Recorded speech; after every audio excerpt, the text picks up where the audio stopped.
Pembangunan manusia menjadi salah satu indikator yang penting dalam mengukur kemajuan suatu negara. Di Indonesia sendiri, kualitas pembangunan manusia tidak hanya dilihat dari pendapatan maupun fasilitas fisik, tetapi juga dari beberapa tingkat kualitas pendidikan, seberapa kuat struktur tenaga kerja, dan seberapa rendah tingkat kemiskinan di masyarakat. Ketiga faktor inilah yang kemudian memengaruhi tinggi rendahnya indeks pembangunan manusia atau IPM. Assalamualaikum warahmatullahi wabarakatuh. Shalom Om Swastiastu, Namo Buddhaya, Salam Kebajikan. Halo semuanya, perkenalkan saya Azriel Alfaridzi dengan NIM 240432600769. Pada kesempatan kali ini, saya akan menjelaskan secara lebih mendalam isi dari infografis mengenai pengaruh pendidikan, partisipasi kerja, dan tingkat kemiskinan terhadap IPM di Indonesia. Infografis ini disusun berdasarkan data cross-section yang dipublikasi oleh BPS sehingga analisisnya mengabarkan kondisi aktual antar wilayah dalam satu periode tertentu. Model analisis yang digunakan adalah regresi linear berganda dengan IPM sebagai variabel dependent atau Y, serta 3 variabel independen yang terdiri dari rata-rata lama sekolah, tingkat partisipasi angkatan kerja, dan tingkat kemiskinan. Tujuan dari model ini adalah untuk melihat sejauh mana masing-masing variabel mampu menjelaskan perubahan IPM di berbagai negara. Hasil regresi menunjukkan bahwa model ini signifikan secara statistik, dibuktikan dengan nilai probabilitas F sebesar 0,0000. Angka ini berarti bahwa secara simultan, ketiga variabel tersebut benar-benar memiliki pengaruh nyata terhadap IPM. Selain itu, nilai R-squared sebesar 0,5801 mengindikasikan bahwa sekitar 53,81% variasi IPM mampu dijelaskan oleh pendidikan, partisipasi kerja, dan kemiskinan.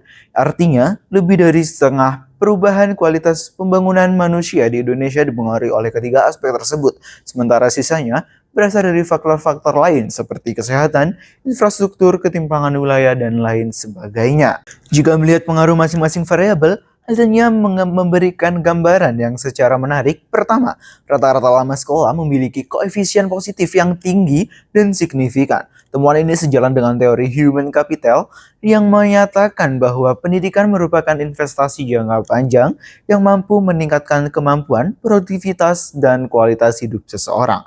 Di banyak daerah di Indonesia, peningkatan pendidikan terbukti menjadi salah satu kunci utama dalam mendorong IPM atau indeks pembangunan manusia. Semakin tinggi rata-rata lama sekolah di suatu wilayah, semakin besar peluang warganya untuk mendapatkan pekerjaan yang lebih baik, pendapatan yang lebih tinggi, dan kesejahteraan yang lebih stabil. Kedua, tingkat partisipasi angkatan kerja menunjukkan arah hubungan positif tetapi tidak signifikan secara statistik. Ini berarti bahwa meskipun semakin banyak penduduk yang bekerja dapat memberikan kontribusi terhadap ekonomi daerah, pengaruhnya terhadap peningkatan IPM tidak sekuat pendidikan dan kemiskinan.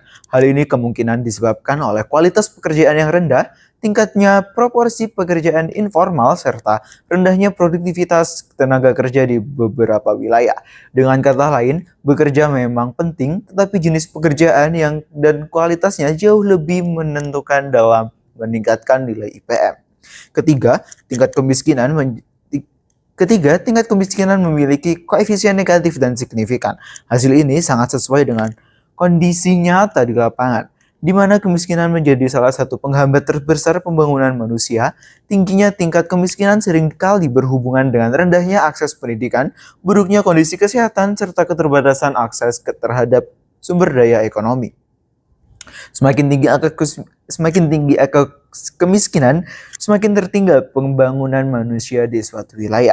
Oleh karena itu, menurunkan tingkat kemiskinan menjadi salah satu strategi yang paling penting dalam upaya peningkatan indeks pembangunan manusia secara nasional. Dari ketiga variabel ini, kita juga dapat melihat gambaran umum tentang ketimpangan pembangunan di Indonesia. Disparitas pembangunan masih cukup lebar, terutama ketika kita membandingkan wilayah barat dan wilayah timur. Daerah dengan tingkat pendidikan yang rendah dan kemiskinan yang tinggi cenderung tertinggal dalam capaian IPM.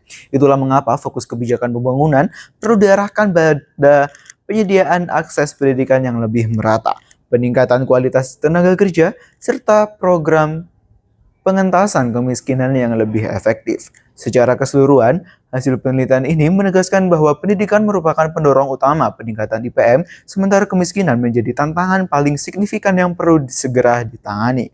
Pemerintah perlu memperkuat kebijakan di dua sektor tersebut agar pemerataan kualitas hidup masyarakat dapat tercapai lebih cepat dan lebih merata di seluruh wilayah Indonesia.